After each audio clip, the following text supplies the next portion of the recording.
За сайн байцгаана уу. За ингээ манай Python-гийн курсыг хөтлөөд үзэж байгаа та бүгдэд бол үнэхээр их баярлалаа. Тэгээд за манай Python-гийн курс бол одоо ингээ сүүлийн хамгийн чухал хоёр хичээл орно. Тэгээд тэр дундаа одоо энэхүү одоо хоёр хичээлийг сурсан тохиолдолд ямар ч програмчлалыг хийж болон ямар ч програмтай холбоотой юм дээр ашиглаж болох байгаа. За тэгэхээр бидний одоо сурах зүйл болохоор conditional statement буюу одоо нэг нөхцөл шалах үйлдэлүүд гэсэн үг. За нөхцөл гэж юу гэрч байна? Нөхцөл гэдэг бол ерөөхдөө үнэн худал хоёрын талаар ярьж байгаа. За тэгэхээр үнэн байвал тэр, худлаа байвал энэ гэсэн үг. За бод тэмдэглэл дээр ч гэсэн чи ингээд өөрөө үнэн худлыг бол ялгаж чаддсан шүү дээ. Тэгэнгүүт програм математикийн тусламжтайгаар үнэн худлыг ялгадаг гэсэн үг. За өмнө яриад байсан нөгөө бага ангийн хүүхдийн бид нар нөгөө бодлого гэж яриад байсан шүү дээ. Тэгэнгүүт одоо нөгөө бага ангийн хүүхдийн чинь нөгөө тэрнээс энэ их үү, энэ их үү, тэр нь их үү гэж яриад байсан. Одоо манай age гэдэг одоо нөхцөл шалгадаг програмыг дээр бичиж байгаа гэсэн үг. За 20 нас хүрсэн хүн зөө. За 20 нас хүрсэн хүн гэж юу өгсөн бэ? За нас нь 18-аас их байвал сонгуул өгөх насанд очисон. За кодыг ажиллуулцгаая. За хэрвээ үнэн байвал сонгуул өгөх насанд очисон гэсэн үг. За хэрвээ бид нар үүнийг жоохон өөрчлөөд 21-ээс дээш байх юм бол юм хэвлэхгүй. Тэгэхээр энэ бол хотлоо болсон болохоор хэвлэнэ гэсэн үг. За энэ дээр юу болсон бэ? Хэдүүл одоо тайлбарлая. За x гэдэг тооны оронд дээрээс энэ одоо age гэдэгтэй адилхан нэг тоо ирнэ гэсэн үг. За энэ дээр age-ийг адилхан өгчий. Age нь 18-аас дээш бол сонгол өгөх тасанд очисон. Гингүүд true дотор байгаа код нь ажиллана. Харин false дотор байгаа код нь ажиллахгүй. Гэх мэтлээ одоо бид нар энэ курсын үед хийнэ гэсэн үг. За харин дараагийн програм дээрээс ерөөдөө бүр ойлгомжтой болоод эхэлж байна. За дараагийн програм болохоор илүү одоо энгийн програм гэсэн үг зөө. За одоо эндээс яаж байгаа гэхээр нас нь 10 настай бол за би нэг комент лөө. За нас дахин 10 таа зөө. За 12-оос доош насны хүмүүс үнэгүй зорчноо. За үнэгүй зорчин хурцлжээ.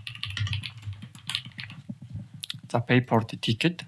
Агуу 12-оос дээш насны хүн байгаа бол төлбөрөө төлнө. За кодыг ажиллууллаа. За 10 настай хүүхэд байгаа учраас 12-оос доош насны хүүхэд байна. За үнэн байна. Үнэгүй зорчин гэж байна. За тэгэнгүүт 12-оос одоо дээш насны хүүхэд хэрэг болох юм бол 15 нас жишээлбэл болгоод үзээ хэдүүлээ. За тэгэнгүүт 15 боллоо төлбөрөө төлнө. За тэгэхээр доотлын код нь ажиллаж байгаа гэсэн. Ерөөсөө эхнийх нь if дээр бид нөхцлөө тавина. Доор нь нөхцлөө шалгана. Тэгээд шалгасан нөхцөл нь үнэн байвал дээдлийн код явна. Худлаа байвал доотлын код явна. За үнэн худлын ерөөдөө шалгаж байгаа нь энэ гэсэн үг шүү. За дараагийн код нь за if else-ийг бид нар бас арай өөрөөр бас бичиж болно зөө. Энэ болохоор ерөөдөө уламжлалт бид нар програм хангамжийн бичлэгээр бичсэн байна. Одоо Python дээрх бид нар short-handed version руу шилжижээ зөө. За чи 60-аас дээш авах юм бол ерөөдөө бол чи шалгалтандаа тэнцэнэ. Тэгтэл шалгалтны дээр ч одоо та нарыг хөрхий 60-аас доош гарсан хүүхдээс байж магадгүй заяа. Гэхдээ яг багш нарын ч одоо Excel дээр ажиллаулаад байгаа одоо тэнцэн тэнцээгүү гэдэг програмыг одоо яаж бичдэг вэ гэдэг нь яг ижлэн команд гэсэн үг заяа. За хэд авсан? Дүн чинь 60 заяа. За чи тэгвэл 60-аас дээш авсан бол тэнцэн. За үгүй бол тэнцээгүй. гэдэг програмыг за одоо дээр бичсэн програмыг илүү short одоо handed буюу одоо нөгөө shortcut-аар бичсэн болохоор энэ зөө. За кодыг ямар ч гэсэн ажиллуулцгаая. За 60-аас дээш байгаа учраас чи тэнцлээ. Окей, тэнцсэн байна. За тэгэхээр үнэн худлыг бид нэг ингэ шалгацсан байгаа. За үнэн бол ганцхан байж болно. Худал бол олон байж болно. За үүний одоо тайлбарыг ч дуудахгүй тавина. Тэрнээс өмнө за ингэж гоё бичсэн шалтгааны мэдүүлэглээд нэг саран тайлбарлая заяа. За би ямар ч байсан res гэдэг нэрт утгыг хэвлэмээр байсан биш үү те. Result буюу одоо нөгөө хариулт нь гэсэн үг. За result гэдэг утгыг би хэвлэхийн тулд result-а зарлаад тэнгуүтэ тэнцэн үнэн бол тэнгуүтэ нөхцөл нь болохоор яг уу 60 гарсан тэнцээгүй гэж бичнэ. За энийг бид нар буцаагаад юу руу н оруулах юм бол за 12 дээр за үнэгүй зорчин үнэтэй зорчин гэдэг төлбөртэй зорчин гэдэгтэй дэжилхэн програм болгоё заяа. Тэгэхээр баг илүү та нартай ойлгомжтой байх ба. За дээр бичсэн програмд яг ижлэн програмууд ажиллана гэсэн үг. За дахиад ажиллуулж үзье. За 12-оос 60 гэдэг чинь угаасаа төлбөрөөр болчихлоо шүү дээ. 11 За 11 настай хүүхэд орж ирж байна. За маркетинг дахиад ээж болгох чи. Тэгвэл бүр та нарт харахад амар болно гэсэн үг. За 11 настай хүүхэд яах үнэгүй зорчно. Окей. За дээр бичсэн програм, доор бичсэн програм хоёр яг ижилхэн үйлдэл хийж байна. За тэгэхээр ягаад үн хийж байгаа бэ гэхээр энэ талд нь болохоор true гэдэг бид энэ дээр бичсэн if дотроос ишээ унжсэн үг бичсэн байна. Харин төлбөрөө төлнө гэдгийг доор нь оруулсан байна. Харж байна уу? Ааха. За ингээд явангууд за хариулт бас энийг өөрчилж болно. За энд бичигдсэн кодуудыг бүгдээрээ сайн хуулж бичээд үзээрэй. Тэгэхэд ерөөдөө бүх юм сонирхолтой болно гэсэн үг. За би түрүү хэлсэн үнэн бол ганцхан байна. Худал бол олон байж болно гэсэн тий. Гэхдээ одоо бид нэр өөр нөхцөл зэрэг оруулж болно гэсэн үг. Энэ програмын ifт болохоор за 12-оос дээшнээ хүүхэд, доош насны хүүхэд бол хүүхэд гэж үзье тий юу. За энэ кино театрт яаж одоо бид нарт кино тасалбар өгöd байгаа шалтгаан нь энэ зөө. За өсвөр насны хүүхэд. Одоо нас шалгадаг програм бичнэ гэсэн үг. За young adult.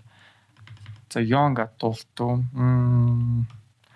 За эдгээр за залуу хүн л авч та. Хүн 35-ыг залуу гэж оруулмааргүй л юм. За яах вэ? За бусд нь одоо ерөнхийдөө хөгшин хүн бол явчихна гэсэн үг шүү.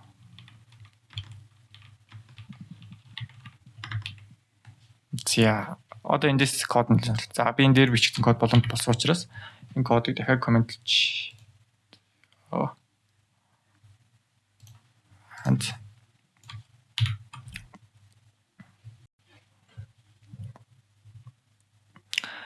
зяа тэгэхээр одоо бидний бүр маш сонирхолтой програм хэлсэн гэсэн үг. За түрүүн бид нар дээр нь одоо үнэгүй зорчих төлбөрөө төлнө гэдэг хоёрхан нөхцөл төр шалгаж үзэж болоод ирсэн шүү дээ. Тэгвэл хоёроос ч олон нөхцөл байж болно гэсэн үг. За age 25. За 25 настай хүн одоо ингээд ямар нэгэн нийтийн тээвэр юм уу эсвэл ямар нэгэн газар зорчих бол насны ангилыг одоо бид тааруулах гэдэг. За тэнгууд энэ насны ангил тааруулдаг програм нь 25 нь 12 дээр очлоо. 12-оос их байгаа учраас биш байна. За 25 доош 19 дээр очлоо.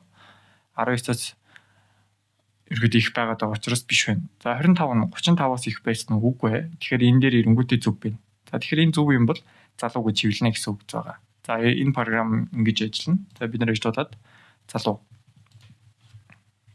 За хамгийн чухал юм нь юу юм гэхээр ямар нэгэн програмыг биччихээ дараа нь ингэж тийм янз янзын утгуудыг бид нэр оноож өгч явах хэрэгтэй.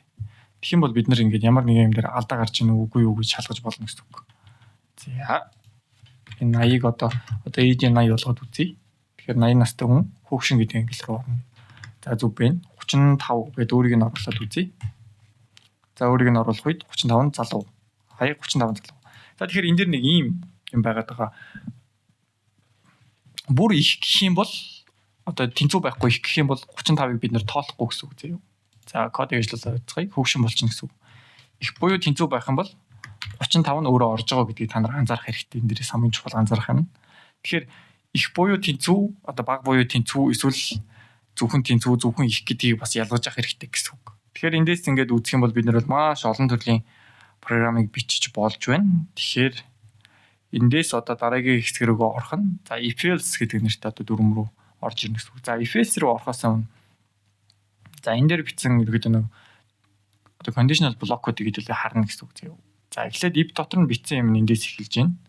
За тэгэхээр x нь 5-аас их байна. True бол if block руу дахиж орно. False бол ишээ орно. Elif байвал x тэнцүү 5 ишээ орно. Дараа нь elif block болно. За энэ бол жоохон толгойн хэрэгжиж магадгүй та бүгдийг. Одоо бид үлээ if else-тэй бичээд үзье. Тэгэхээр одоо бидний ерөөхдөө ярьж байгаа юм илүү сонирхолтой болж эхэлнэ гэсэн үг. За кодыг ажиллацгаая.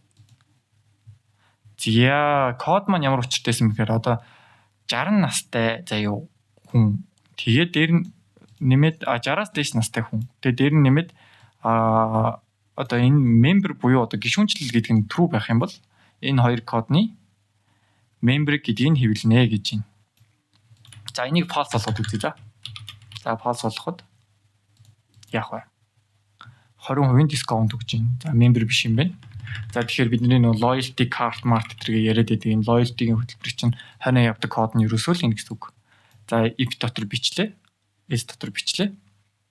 За энэ дээр ингээ нөө if дотор if бичсэн гэсэн үг заяа. Ерөөдөө бол химэл оюун ухаан хүртэл баг ингэж ажиллаж байгаа заяа. If дотор if бичсний одоо үр дүн дээр ингэж ажилладаг гэсэн үг.